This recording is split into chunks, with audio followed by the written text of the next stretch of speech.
What's good, family? It's General Customs. We just purchased a 760 Li with 98,000 miles for $1,500 killer price. The problem with this is no crank, no start. So put the key in, trying to start it, nothing.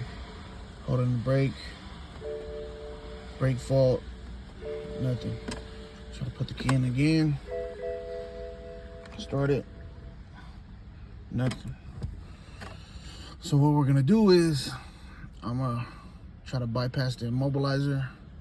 I'm gonna do a tune-up, oil change, transmission flush, and a couple other things, radiator fluid and all that. See if we get this shit cranked, and then hopefully start, build some more pressure, and hopefully get a start. So stay up to date on this. It'll be pretty cool, man.